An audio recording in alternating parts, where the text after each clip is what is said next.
ইরানের পক্ষ থেকে বারবার চালানো ক্ষেপণাস্ত্র ও ড্রোন হামলার জবাবে সামরিক ব্যবস্থা নেয়ার সম্ভাবনা নাকচ করে দেয়নি সৌদি আরব। দেশটির পররাষ্ট্রমন্ত্রী আজ বৃহস্পতিবার এ তথ্য জানিয়েছেন। রিয়াদে আঞ্চলিক দেশগুলোর পররাষ্ট্রমন্ত্রীদের এক বৈঠক শেষে সাংবাদিকদের সঙ্গে আলাপকালে সৌদি পররাষ্ট্রমন্ত্রী প্রিন্স ফয়সাল বিন ফারহান বলেন, ইরান হামলার মাধ্যমে তার প্রতিবেশীদের ওপর চাপ সৃষ্টির চেষ্টা করছে। তিনি বলেন, সৌদি আরব এ ধরনের চাপের মুখে নতি স্বীকার করবে না, বরং উল্টো এ চাপ তাদের উপরই ফিরে আসবে।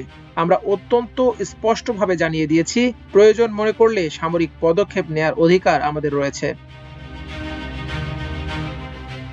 পররাষ্ট্রমন্ত্রী আরও বলেন, সৌদি আরবের জ্বালানি স্থাপনা লক্ষ্য করে ইরানের হামলাটি ছিল ব্ল্যাকমেইলের একটি নির্লজ্জ প্রচেষ্টা। আমার কাছে এটা স্পষ্ট যে আজকের এই হামলাটি এই বৈঠকের সাথে মিলিয়ে ঘটানো হয়েছে, যাতে উপস্থিতদের ভয় দেখানো যায় এবং এই বার্তা দেয়া যায় যে ইরান থামবে না।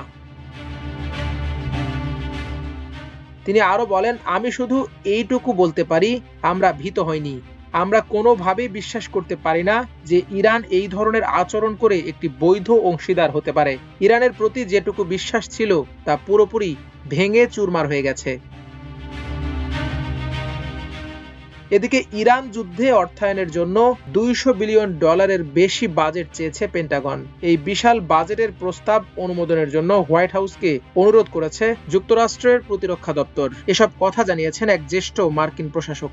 নতুন প্রস্তাবটি যুদ্ধবিরোধী আইন প্রণেতাদের প্রতিরোধের সম্মুখীন হতে পারে বলে ধারণা করা হচ্ছে। বাজেটের এই সংখ্যা প্রশাসনের এ যাবৎকালের ব্যাপক বিমান হামলার খরচকে বহু গুণে ছাড়িয়ে যাবে। প্রতিবেদন অনুযায়ী হোয়াইট হাউসের কর্মকর্তারা নিজেরাই সন্দিহান যুক্তরাষ্ট্রের কংগ্রেস এত বড় অঙ্কের অর্থ অনুমোদন দেবেন কিনা, কারণ যুদ্ধের ব্যয় ইতোমধ্যে অস্বাভাবিক গতিতে বাড়ছে। ওয়াশিংটন পোস্টের খবরটিতে বলা হয়, সংঘাত শুরুর প্রথম সপ্তাহেই ব্যয় $11 বিলিয়ন ছাড়িয়ে যায়। বিশ্লেষকদের মতে, আধুনিক যুদ্ধের ক্ষেত্রে উন্নত প্রযুক্তি, ক্ষেপণাস্ত্র প্রতিরক্ষা, ড্রোন অভিযান এবং দূরপাল্লার হামলার কারণে ব্যয় দ্রুত বেড়ে যাচ্ছে।